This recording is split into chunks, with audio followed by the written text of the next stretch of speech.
ചെയ്യണമെങ്കിൽ അതിന് വേണ്ടി ഊർജ്ജം വേണ്ടേ? അല്ലാണ്ട് നമ്മളിപ്പോ ഭക്ഷണം കഴിച്ചാല് നമ്മൾ കഴിക്കുന്ന ഭക്ഷണത്തില് കാർബോഹൈഡ്രേറ്റ് പറയാറില്ല, ചോറ് കഴിച്ചാലൊക്കെ ഷുഗർ കൂടുന്നു പറയാറില്ലേ? അപ്പൊ നമ്മൾ കഴിക്കുന്ന ഭക്ഷണത്തിലെ കാർബോഹൈഡ്രേറ്റ് ആണ് അന്നജം, അറിയില്ല, അതാണ് ഗ്ലൂക്കോസ് ആയിട്ട് മാറുന്നത്. അപ്പൊ നമ്മുടെ ശരീരത്തില് ഇൻസുലിൻ ഒക്കെ കേട്ടിട്ടില്ല, ഇൻസുലിൻ കുത്തിവെക്കുന്ന കേട്ടിട്ടില്ലേ ഷുഗർ ഉള്ളവർക്ക്? അപ്പൊ ഈ ഉണ്ട്, പിന്നെ ഗർഭകാലത്ത് ഉണ്ടാവുന്ന പ്രമേഹം ഉണ്ട്. അങ്ങനെ ആർക്കെങ്കിലും ഉണ്ടായിട്ടുണ്ടോ? നമ്മൾ ഗർഭിണിയായിരിക്കുന്ന സമയത്ത് പ്രമേഹം ഉണ്ടാവും. അത് പക്ഷെ നമ്മളെ ഡെലിവറി കഴിയുന്ന സമയത്തേക്ക് അത് പോകും. പക്ഷെ അങ്ങനെ ഉണ്ടെങ്കിലും അത് ഭാവിയിലേക്ക് നമുക്ക് ഷുഗർ വരാനുള്ള ഒരു സാധ്യത പറയുന്നുണ്ട്. ഗർഭിണി ആവുന്ന സമയത്ത് ഷുഗർ ഉണ്ടായിട്ടുണ്ടെങ്കിൽ അത് ഭാവിയിൽ ചിലപ്പോൾ ഷുഗർ വരാനുള്ള സാധ്യത ഉണ്ടെന്ന് പറയുന്നു. അതിൽ ഉറപ്പൊന്നുമില്ല. അതിൽ പിന്നെ ടൈപ്പ് 1 എന്ന് പറഞ്ഞാല് നമ്മുടെ ശരീരത്തിലെ പാൻക്രിയാസ് എന്ന് കേട്ടിട്ടുണ്ടോ? നമ്മൾ പണ്ട് പഠിക്കുമ്പോ ബയോളജിയിൽ കേട്ടിട്ടില്ല, ഒരു പാൻക്രിയാസിനെ പറ്റി കേട്ടിട്ടില്ല. അപ്പൊ ഈ പാൻക്രിയാസ് ആണ് ഒരു ഇൻസുലിൻ എന്ന് പറഞ്ഞ ഹോർമോൺ സെക്രീറ്റ് ചെയ്യുന്നത്. അപ്പൊ ഈ പാൻക്രിയാസ് ആണ് ഇൻസുലിൻ എന്ന് പറഞ്ഞൊരു ഹോർമോൺ സെക്രീറ്റ് ചെയ്യുന്നത്. അപ്പൊ ഈ ഇൻസുലിൻ ആണ് നമ്മുടെ ശരീരത്തിലേക്ക് പോകുന്ന ഈ ഗ്ലൂക്കോസിനെ എടുത്തിട്ട് ഗ്ലൈക്കോജൻ ആക്കിയിട്ട് മാറ്റുന്നത്. അപ്പൊ ഈ ഒരു ഗ്ലൈക്കോജനാണ് നമുക്ക് വേണ്ട ഊർജ്ജമൊക്കെ തരുന്നത്. അപ്പം നല്ലോണം പണിയെടുക്കുന്നവർക്ക് നല്ലോണം ഊർജ്ജം ആവശ്യമുണ്ട്, അതുപോലെ കുറച്ച് പണിയെടുക്കുന്നവർക്ക് കുറച്ച് ഊർജ്ജത്തിന്റെ ആവശ്യമുള്ളൂ. അപ്പം ഈ ബാക്കി വരുന്ന ഗ്ലൈക്കോജനെല്ലാം നമ്മുടെ ശരീരത്തിലെ കോശങ്ങളിലും കിഡ്നിയിലും സ്റ്റോർ ചെയ്ത് വെക്കും. അപ്പം ഈ ഇൻസുലിൻ എന്ന് പറഞ്ഞ സാധനമാണ് അവിടെ ആവശ്യമായിട്ടുള്ളത്. ഈ ഇൻസുലിൻ ഉണ്ടെങ്കിൽ ഈ ഗ്ലൈക്കോജനെ മാറ്റിയിട്ട് നമ്മുടെ ശരീരത്തിലെ എല്ലാ ഭാഗത്തേക്കും ഗ്ലൂക്കോസ് എത്തിച്ചു കൊടുക്കണ്ടേ? നമ്മളിപ്പോൾ ഭക്ഷണം കഴിച്ചു, ആ ഭക്ഷണത്തിൽ നിന്ന് ഗ്ലൂക്കോസിനെ എടുത്തിട്ട് നമ്മുടെ ശരീരത്തിലെ കോശങ്ങൾക്കെല്ലാം എത്തിച്ചു കൊടുക്കണം. ആ ഒരു പ്രക്രിയ ചെയ്യുന്നത് ഇൻസുലിൻ എന്ന് പറഞ്ഞ ഒരു ഹോർമോണാണ്. അപ്പം ടൈപ്പ് 1 പ്രമേഹത്തിൽ സംഭവിക്കുന്ന വെച്ചാൽ നമ്മുടെ തന്നെ ചില കണ്ടീഷൻ ഉണ്ട്. നമ്മുടെ ശരീരത്തിൽ വരുന്ന ഇതിനെ തന്നെ പ്രതിരോധിക്കും. അതായത് ഓട്ടോ ഇമ്മ്യൂൺ എന്ന് പറയും. നമ്മുടെ ശരീരത്തിലേക്കുള്ള സാധനങ്ങളെ തന്നെ ചിലപ്പോൾ ആക്രമിക്കും, നമ്മുടെ ശരീരം തന്നെ ആക്രമിക്കും. അപ്പോൾ ഈ ടൈപ്പ് 1 സംഭവിക്കുന്നത് അങ്ങനെ ഒരു സംഭവമാണ്. അതായത് ഈ ഇൻസുലിൻ സെക്രീറ്റ് ചെയ്യുന്ന ബീറ്റാ സെൽസ് എന്ന് പറഞ്ഞിട്ട് ഉണ്ട്. അപ്പൊ അതിനെ തന്നെ ഈ നമ്മുടെ ശരീരം ആക്രമിക്കും. അങ്ങനെയാണ് ഇൻസുലിൻ സെക്രീറ്റ് ചെയ്യാണ്ട് വരും.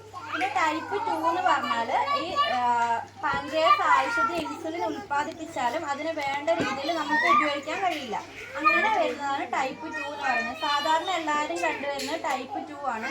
പിന്നെ കുട്ടികളിൽ ഉണ്ടാകുന്ന പ്രമേഹം കേട്ടിട്ടില്ലേ? ഇപ്പൊ ചെറിയ കുട്ടി, ഇപ്പൊ ഇന്നത്തെ പ്രമേഹത്തിന്റെ ഒരു ആശയം എന്ന് പറഞ്ഞാല് പ്രമേഹത്തിന് പ്രായമില്ല എന്നാണ്. അതായത് കുട്ടികളിലും വരാം, വലിയവരിലും ആർക്കും വേണമെങ്കിലും ഷുഗർ വരാം. ഈ ഷുഗർ എന്തുകൊണ്ടാണ് വരുന്നത്?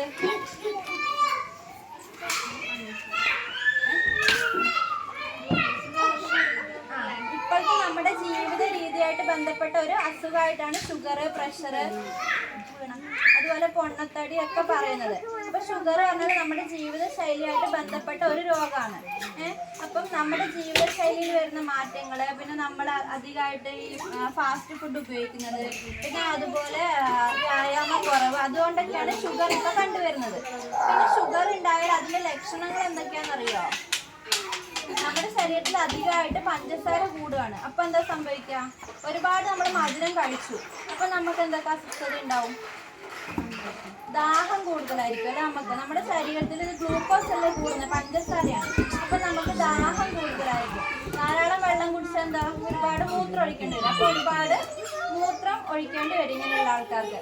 പിന്നെ ഈ ഷുഗർ നമ്മുടെ ശരീരത്തിൽ, നമ്മുടെ രക്തത്തിലല്ലേ അടിഞ്ഞു കൂടുന്നത്. അപ്പൊ നമ്മുടെ കാഴ്ചയ്ക്കും പിന്നെ കിഡ്നിക്കും അതുപോലെ ഹൃദയത്തിനൊക്കെ പ്രശ്നങ്ങളുണ്ടാവും. കാഴ്ചയ്ക്ക് മങ്ങലുണ്ടാവും. അതുപോലെ ചിലവർക്ക് ഷുഗർ ഉള്ളവർക്ക് കൈക്കും കാലിനും തരിപ്പ് ഉണ്ടാവാറില്ലേ? അത് നമ്മുടെ ചെറിയ ഞരമ്പിനെല്ലാം ബാധിക്കുന്നതുകൊണ്ടാണ് കൈക്കും കാലിനെല്ലാം തരിപ്പ് ഉണ്ടാവുന്നത്. പിന്നെ അതുപോലെ കിഡ്നീനെ ബാധിക്കും ഷുഗർ. പിന്നെ ഹൃദയ സംബന്ധമായിട്ടുള്ള പ്രശ്നങ്ങളുണ്ടാവും. പിന്നെ ഉറക്കക്കുറവുണ്ടാവും, എപ്പോഴും ക്ഷീണം പോലെ തോന്നും. പിന്നെ അതുപോലെ ഇതന്നെ കൈക്ക് കാലിന് തരിപ്പ്, ഒരുപാട് മൂത്രം, നമ്മൾ സാധാരണ പോകുന്നതിലും കൂടുതൽ യൂറിൻ നമുക്ക് പോകും. പിന്നെ ദാഹം കൂടുതലായിരിക്കും. ഇതൊക്കെ ആയിരിക്കും ഇതിന്റെ ലക്ഷണങ്ങളായിട്ട് ഉണ്ടാവുക. അപ്പൊ ഇതിനെ നമ്മൾ എങ്ങനെ പ്രതിരോധിക്കാം?